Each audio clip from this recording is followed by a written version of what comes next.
So World of Warcraft having this 20-year-long history and having expansion after expansion just means there is a ridiculous amount of transmog items within the game, a lot of which a lot of people don't even know about because they either didn't play at the time that expansion was current, or just because there's such a large amount of items that people just don't learn about all of them. And while the newer expansions have much higher graphical fidelity on all the new items, some of the older expansion items still look just as good as all of the new stuff. So in this video, I want to go over 5 of the best looking weapons from the Burning Crusade. And these are all going to be generally easy to get as well. And these aren't going to be in any particular order. I think all the weapons on this list are really good and are interchangeable in how cool I think they look. But we're starting off with a really good one, probably the most iconic on the list, with the Hammer of the Naaru. And you'll probably have seen this because this is the big two-handed purple mace from the Burning Crusade opening cinematic. Very Draenei inspired, and it just goes really well with a lot of different paladin transmogs especially. And it's a two-handed strength mace, so whoever can transmog that will be able to transmog it. Also, when going through all of this, remember, you can go farm these on any character now because of the warband system. So if you really want to go get, say, this Hammer of Naaru, you could just take every single one of your characters and go complete the content really quickly to try to farm this up. But this is going to be a drop from High King Mulgar from Gruul's Lair. And Gruul's Lair is just a 2-boss raid in the Burning Crusade, so it's very easy to go farm for. And a theme for a lot of the weapons on this list is they graphically hold up to this day. They're not going to be as high of graphical quality as the modern stuff, but you just have some weapons and some transmog items in the game that are really old, but still just hold up and still look really good. You'll have some items that look really old, but pretty much every weapon on this list still looks just very good, even for modern WoW.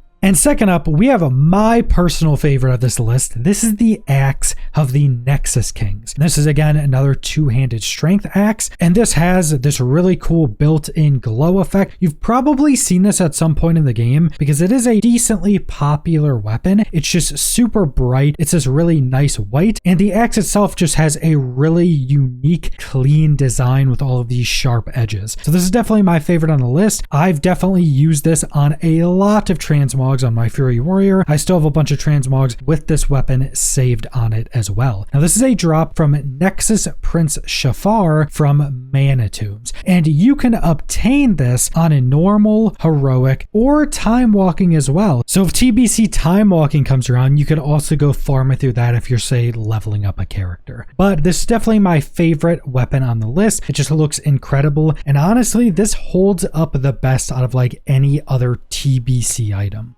Now for a third weapon, we have a bit of a more interesting one in the Hand of Eternity. This is a one-handed intellect mace, and this is so interesting because it's actually crafted by blacksmiths from a very rare drop recipe. Now even though that's the case, you can still just go buy this on the auction house. It is quite expensive. I think it's a few 100,000 gold, but if you're looking to go buy this, make sure to go check something like the Undermine Journal. Go check through all of the different servers on your region, because you can just create a level 1 character, go to an auction house and take money out of your warband bank and just buy it for much cheaper on a different server. Don't just look on your server, because you'll be able to save ridiculous amounts of gold doing that, especially for one-time big purchase items like this. But the reason I put this on the list is because it's just a very unique weapon. It definitely has a bit more of that old school feel, but the reason I really like it is the entirety of the weapon's shaft is just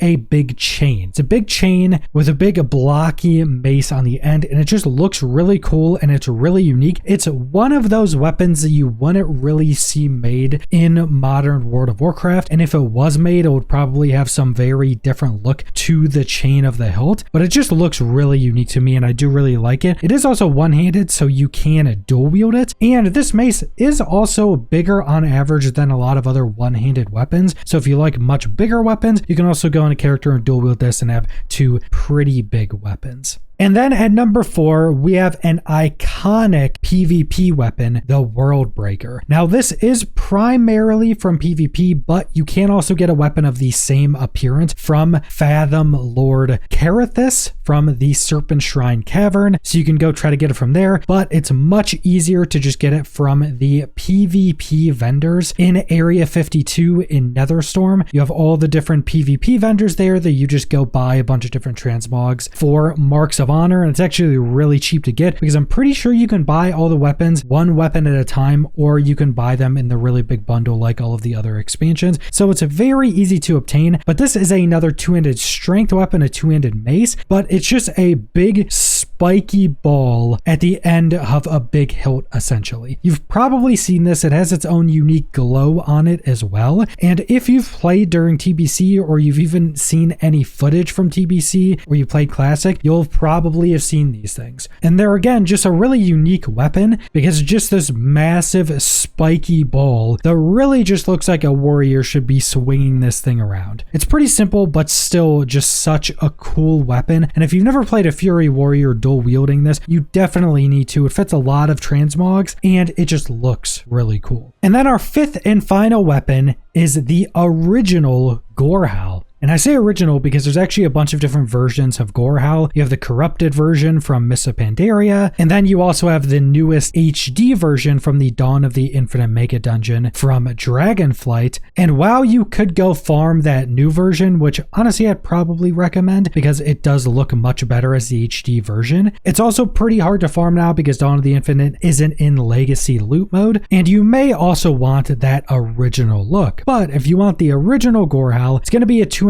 strength and agility axe. It's dropped by Prince Malgazar, which is the final boss of the Karazhan raid. The Karazhan raid is really long, and if you're doing it solo, the chest fight may be a little bit annoying, but you can go farm it through that and get yourself the original Gorehowl. And even though we have a new HD version, the original still looks absolutely incredible. This is just such an iconic weapon, and any warrior dual wielding this is going to look cool. There's so many different transmog opportunities to use this weapon with, and especially if you're an Orc Fury Warrior and you have the Tusks of Manaroth, the original Gorehowl model is definitely something you need. But that's been 5 of my favorite weapon transmogs from the Burning Crusade expansion. I think all of these weapons hold up really well and are some of the coolest looking weapons in the game, even this long past the Burning Crusade, with all of the new weapons that have much higher graphical fidelity. Also, make sure to subscribe because I want to start to do a lot more videos going over lesser known transmog items and just all the really cool transmog items from the game, because there's just so many items in the game now that pretty much nobody knows